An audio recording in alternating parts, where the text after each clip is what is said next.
오늘은 주의 나라가 임하소서 하는 제목의 말씀을 나누겠습니다. 하나님을 믿는 사람들은 이중 국적자입니다. 국적이 두 개입니다. 우리는 모두 대한민국 국민이고 동시에 하나님 나라의 백성입니다. 그래서 이중 국적자입니다. 육신의 나라인 대한민국 국민의 자격은 한국 땅에서 한국인 부모님들의 몸을 통해서 이 땅에 태어났기 때문에 갖는 것이고, 하나님 나라의 백성의 자격은 예수를 믿어서, 예수를 나의 구주로 믿어서 하나님 나라의 백성이 되었습니다. 물론 두 국적 다 내가 싫으면 포기할 수도 있습니다. 그래서 다른 나라 국적도 얻을 수가 있습니다. 육신의 나라 국적은 더 좋은 나라가 있고, 필요에 의해서 미국이든 영국이든 독일이든 일본이든 다른 나라 국적 얼마든지 얻을 수 있습니다. 그러나 하나님 나라보다 더 좋은 영혼의 국적은 존재하지 않기에 우리는 하나님 나라의 백성임을 포기하지 않고 어디서든지 언제든지 영원히 하나님의 이름과 하나님 나라의 백성임을 자랑하며 즐거워하며 예배하며 살아가게 될 줄로 믿습니다. 예수님께서도 그 좋은 하나님 나라가 우리에게서 멀어지라고, 우리에게서 멀리 가라고 기도하시는 것이 아니라 가까이 임하기를 기도합니다. 그래서 가르쳐 주시기를 다 같이 주의 나라가 임하소서, 주의 나라가 임하소서 이렇게 기도합니다. 주의 나라가 오늘 이 자리에, 우리 교회에, 내 마음에, 우리 가정에 주의 나라가 임하시는 아름다운 은혜의 역사가 여러분들에게 허락될 줄로 믿습니다. 하나님 나라가 좋은 이유가 무엇일까요? 하나님 나라는 굿뉴스, 복음, 기쁜 소식의 나라이기 때문에 좋은 것입니다. 로마서 14장 17절에 말씀합니다. 하나님 나라는 먹는 것과 마시는 것이 아니요 오직 성령 안에서 의와 평강과 희락이라고 말씀하고 있습니다. 먼저 의의 나라라고 했습니다. 우리는 죄인들입니다. 의롭다함을 받을 수 없는 사람들입니다. 그런데 예수님께서 십자가에서 나의 죄를 대신 지시고 죽으심으로 말미암아 예수를 믿는 사람들은 당신의 보혈로 우리의 죄를 깨끗하게 씻어주시고 죄인으로부터 의인으로 인쳐주신 줄 믿습니다. 그래서 하나님의 나라는 의로운 나라입니다. 그리고 평안의 나라입니다. 죄의 문제가 해결되었기 때문에 평안합니다. 우리 죄를 지어본 사람들은 알아요. 내 속에 죄가 있으면요, 잠을 이루기가 어렵습니다. 산의 진미가 앞에 있어도 모래를 씹는 것 같습니다. 죄의 문제가 그렇게 무서운 겁니다. 그러나 내 속에 죄 문제가 다 해결되잖아요. 밥에 김칫국 하나만 놓고도 꿀맛처럼 맛있게 먹을 수가 있습니다. 집이 넓지가 않아도, 고급 침대가 없어도 내 속에 죄가 다 해결되잖아요. 그러면 편안한 잠을 깊이 잘 수가 있는 것입니다. 예수 안에서 이와 같은 죄사함과 그리고 하나님이 주시는 평강으로 가득한 여러분들의 삶이 되기를 간절히 소망합니다. 이것이야말로 기쁨이 아니겠습니까? 이것보다 더 큰 기쁨이 세상에 어디 있겠습니까? 다른 기쁨, 더 큰 기쁨이 없기 때문에 우리가 태풍 온다고 하는 날, 비가 오는 가운데서도 이 시간 함께 모여서 예배드리고 하나님께 영광 돌리며 은혜 가운데 복된 시간을 보내고 있는 줄 믿습니다. 그렇습니다. 그래서 천국에 속한 사람은요, 빌립보 4장 12절 이하의 이 놀라운 말씀을 가슴에 새기면서 아멘으로 응답하거든요. 제가 한번 읽어드리겠습니다. 내가 궁핍함으로 말하는 것이 아니라 어떠한 형편에든지 나는 자족하기를 배웠노니 나는 비천에 처할 줄도 알고 풍부에 처할 줄도 알아 모든 일 곧 배부름과 배고픔과 풍부와 궁핍에도 처할 줄 아는 일체의 비결을 배웠노라. 일체의 비결을 배웠노라. 그래서 하시는 말씀이 내게 능력 주시는 자 안에서 내가 모든 것을 할 수 있느니라. 사랑하는 여러분, 하나님 나라의 백성은 세상 것의 노예가 아닙니다. 세상 것의 주인으로 자유함으로 살아갈 수 있는 사람들입니다. 자족하기를 배우기 때문입니다. 하나님 나라에서 세상 것 때문에 벌벌 떨지 않습니다. 세상 것 없다고 주눅들지 않습니다. 하나님 나라의 자녀는 하나님 은혜 가운데 천국의 소망이 있기 때문에 하루하루 감사와 기쁨으로 살아가는 하나님의 자녀가 되는 줄 믿습니다. 그래서 범사에 감사하는 사람이 하나님 나라의 백성입니다. 우리 성도는요, 예수 안에서 영원한 하나님 나라의 백성입니다. 조용필 씨의 노래 중에 아주 의미 있는 가사가 한 소절이 있어 제가 소개합니다. 이 가사가 늘 이렇게 가끔 가다가 가슴에 떠올라요. 이게 노래 가사이기 때문에 그냥 읽어주면 맛이 안 나잖아요. 제가 잘 못 부르지만 이 한 소절 한번 불러보겠습니다. 아, 웃고 있어도 눈물이 난다. 그대 나의 사랑아. 날씨도 흐린데 분위기 잡힙니다. 예. 2부 때 여러분들이 더 뭐라고 할까? 이 말씀에 어쩌면은 가슴에 와 닿을지 모르겠습니다. 예. 웃고 있어도 눈물이 난다. 웃고 있어도 눈물이 난다. 살다 보면 웃고 있어도 눈물이 날 때가 있습니다. 그렇게 말하죠, 우리. 내가 웃는 게 아니야. 할 때가 있습니다. 울고 싶은데 눈물이 나는 게 아니라 웃음이 납니다. 기가 막혀서. 말도 안 되는 일을 겪을 때 답답해서 웃고 있는데 눈물이 난단 말입니다. 오늘 예배드리면서 울고 싶은 분도 혹시 계실지 모르겠습니다. 주의 성령께서 그 마음 어루만져 주시고 위로해 주시고 울고 싶은 마음을 감사와 기쁨으로 바꿔주시는 놀라운 은총의 시간이 되기를 간절히 소망합니다. 세상은 힘들고 세상 나라는 불안전합니다. 그러나 하나님 나라는 완전히 반대입니다. 세상에서는 웃고 있어도 눈물이 난다고 노래하는데 하나님 나라는 반대로 울고 있어도 웃음이 나는 나라입니다. 예, 하나님은 자녀의 눈에서 눈물을 씻어주시고 자녀의 마음에서 원한을 지어주십니다. 지금은 비록 울고 있어도 하나님께서는 그 눈물을 눈물병에 담아서 기억하시고 눈물이 변하여 기쁨의 찬양이 될 수 있도록 인도해 주실 줄 믿습니다. 살기 힘드시죠? 쉬울 데가 없고 만만한 일이 없습니다.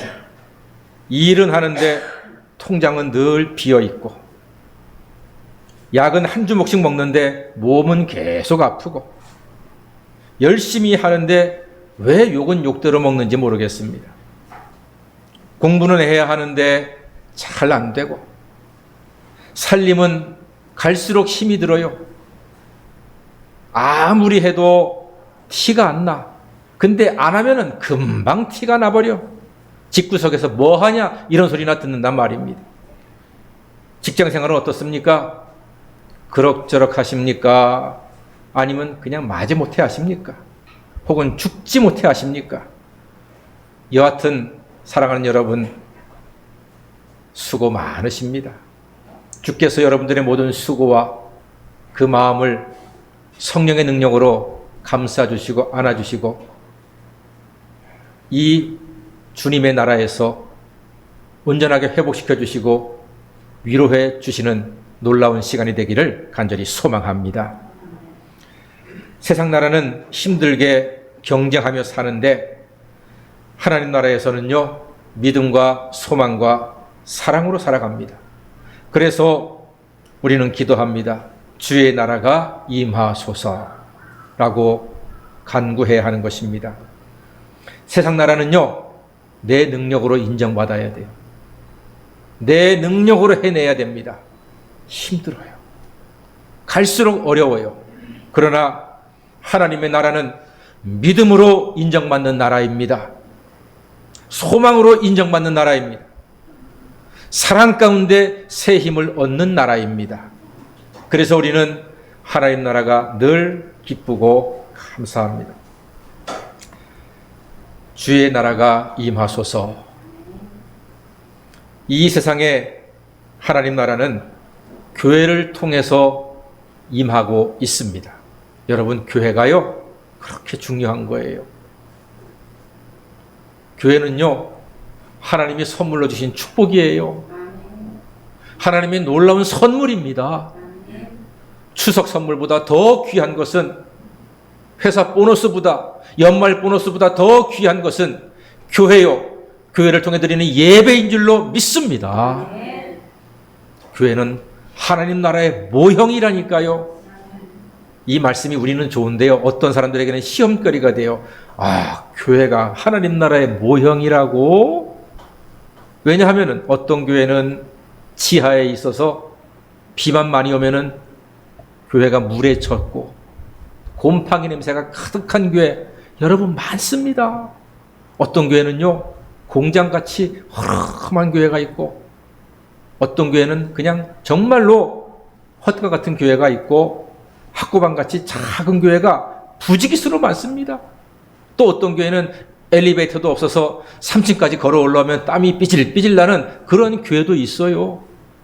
그래서 교회가 하나님의 모형이라고 하는 이 말을 외적으로 건물로 보는 사람들은요, 그 말이 은혜가 되는 게 아니라 상처가 돼요. 그러나 사랑하는 여러분, 우리는 분명히 믿습니다.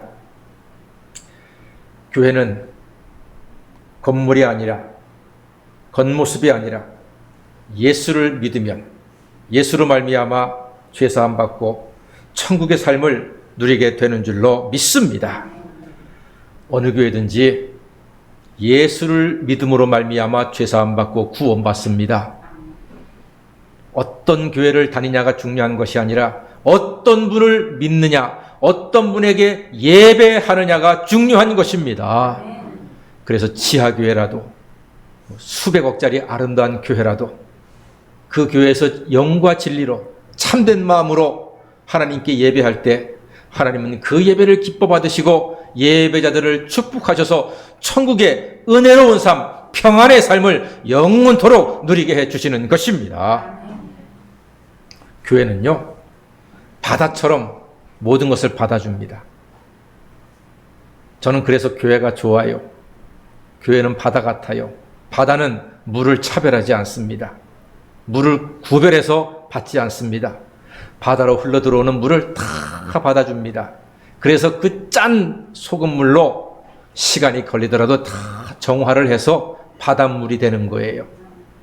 교회는 바다와도 같아요. 다 받아줍니다. 그가 어떤 과거를 가지고 있든, 그가 세상에서 무슨 일을 하든, 그가 어떤 마음을 가지고 있든, 그의 자라난 배경이 어떻든, 어디에서 공부를 했던, 누구와 과거에 어떤 문제가 있었던, 이런 것 하나도 가리지 않고 따지지 않고 구별하지 않습니다. 오직 이 자리에서 그리스도 예수를 나의 구주로 믿고 하나님 자녀가 되었음을 고백할 때 예수님 마음처럼, 바다처럼 우리 교회는 그를 사랑하시고 품어주고 함께 한 형제 자매가 되고 그리스도의 지체가 되어서 하나님의 은혜 가운데 하나님을 영화롭게 하며 예배자의 삶을 사는 행복한 하나님의 사람이 되는 줄로 믿습니다. 이것이 바로 교회가 우리에게 주는 하나님의 선물과도 같은 것입니다. 그리고요, 하나님 나라는 다 덮어줍니다. 교회가 바로 그런 곳입니다. 털지 않습니다. 세상은 털어요. 다 털어요. 그래서 과거의 모든 게 다 나와가지고 그것 때문에 부끄러워하는 사람들이 많습니다. 그러나 교회는 덮어줍니다. 덮어줍니다. 주님은요, 덮어주는 곳이에요. 저는 그래서 교회가 좋아요. 제가 어떤 사람인지 그건 묻지 않고 지금 내가 하나님 사랑하고 하나님 말씀을 믿고 우리 성도님들을 사랑하는 마음으로 말씀을 준비하고 선포할 때 여러분들은 저의 과거와 저의 인격과 저의 삶을 보고 받는 것이 아니라 제가 하나님을 사랑하고 하나님 말씀을 믿는 그 믿음으로 여러분들을 사랑하고 섬기는 마음으로 드리는 이 예배를 여러분이 기쁘시게 그 말씀을 듣고 하나님께 함께 예배하기 때문에 저는 너무나 감사하고 너무나 고마운 마음입니다. 여러분, 우리 덮어주자고요. 덮어주셔야 됩니다. 털지 마세요. 다 덮어주세요. 남편한테 당신 나 만나기 전에 누구하고 사귀었어? 얘기해봐. 다 이해할게. 다 용서해줄게. 괜찮아, 말해봐. 그래도 남자분들 얘기하면 돼요, 안 돼요? 안 돼요. 절대로 안 됩니다. 남자들이 한 얘기는 딱 한마디 해야 돼요. 당신이 내 첫사랑이자 끝사랑이야. 이거 한마디만 하세요. 믿지 않더라도 끝까지 고집하십시오. 절대로 과거 미스김 얘기하시면 안 됩니다. 당신만이 내 첫사랑이고 내 끝사랑이야 라고 이야기하셔야 됩니다. 그러면 아내는 그 말을 믿으셔야 합니다. 지금 다 덮는 겁니다. 교회는요, 덮는 곳입니다. 파헤치지 마세요. 어떤 책에 그런 글귀가 있더라고요. 장미나무에 뿌리를 파헤치면 더러운 똥냄새밖에 안 나는데 그걸 다 덮어주면은 아름다운 장미 향기를 맡는다는 글귀가 있습니다. 그렇습니다, 여러분. 우리 사람들이요, 파헤쳐봤자, 들춰내봤자 냄새밖에 안 나요. 그러나 덮어주면 서로가 서로에게 아름다운 꽃향기를 뿜는 복된 인생이 되는 줄 믿습니다. 교회는요, 덮는 곳이에요. 덮어야 됩니다. 제가 최근에 한 회사 이야기를 읽은 적이 있습니다. 대한민국의 회사인데, 저는 그 이야기에 감동받았습니다. 그 회사 이름은 기억이 안 나요. 이 사장님이 직원들한테 뭐든지 해라. 하고 싶은 거 다 해라. 실패해도 좋다. 결과는 내가 책임진다. 심지어 실패하잖아요. 보너스를 주는 거야. 수고했다고. 이렇게까지 열심히 노력해서 실패했지만 얼마나 수고했냐? 수고했다고. 실패했는데도 보너스를 주는 거예요. 와, 대박이더라고요. 그러니까 회사 직원들은요, 정말 최선을 다해서 연구하고 또 공부하고 프로젝트를 만들고 해보고 실패해도 실패한 만큼 배우잖아요. 예. 가다가 아니 가면 간 것만큼 배운 거다, 이익이다, 이런 말이 있잖아요. 제가 만든 말입니다만, 가다가 아니 가면 아니 간만 못하다. 우린 옛날에 그렇게 배웠잖아요. 전 그렇게 생각하지 않아요. 가다가 아니 가면 간 것만큼 이익이거든요. 이 사장님이 그걸 이용하더라고요. 실패해도 좋다. 그러니까 그 실패들이 모여가지고서 놀라운 지식이 되고 이게 능력이 되더라고요. 그 회사가 엄청나게 발전을 하고 좋은 기술을 만들어서 회사가 크게 번성하더라고요. 직원들이 너무 행복해하는 거야. 사장님이 다 덮어주니까, 실패해도 덮어주고 못해도 덮어주니까, 오히려 잘했다고 보너스를 주니까 막 너무너무 행복하게 직장생활 하는 거예요. 여기 혹시 성님들 가운데 직원이 있는 사장님들 계시면요, 그렇게 하셔야 돼요. 괜찮다, 해라. 내가 책임질게. 실패하면 오히려 잘했다고 밥 한 끼 더 사주고 10만 원 봉투에 넣어서 식구들하고 회식하라고 고생했다고, 이렇게 해보세요. 얼마나 회사가 더 멋지고 얼마나 더 아름답겠습니까? 덮는 거예요. 여러분, 예수님이 이렇게 덮어주시는 분이에요. 사랑하는 여러분, 예수님은 당신의 십자가 보혈로 다 덮어주시고 씻어주십니다. 주님의 은혜의 날개 아래, 그 덮어주시는 날개 아래 들어오셔서 주님만 바라보고 주님만 의지하고 주님만 예배하시는 하나님의 자녀가 되시기를 간절히 소망합니다. 주님은 우리를 사랑으로 다 덮어주시니 우리 교회가 바로 천국의 모형가드 같은 교회다. 그래서 우리가 이렇게 기도해야 하는 것입니다. 다 같이 주의 나라가 임하소서. 예. 그래서 주의 나라가 임하소서라고 주님께서 주기도문에서 가르쳐 주시는 거예요. 주님이 가르쳐 주시는 이 기도, 주의 나라가 임하소서라고 하는 기도를 통해서 바다처럼 우리를 받아주시고 다 덮어주시고 주의 평화의 나라, 의로운 나라, 평안의 나라, 기쁨의 나라로 행복하게 살아가시는 하나님의 자녀가 다 되시기를 주님의 이름으로 간절히 축원합니다. 아멘. 기도하겠습니다. 사랑의 하나님, 험한 세상에 살지만 의와 평강과 기쁨이 있는 주님 나라의 백성으로 살아가는 우리 모든 성도님들이 되게 하여 주시옵소서. 예수님의 이름으로 기도드립니다. 아멘.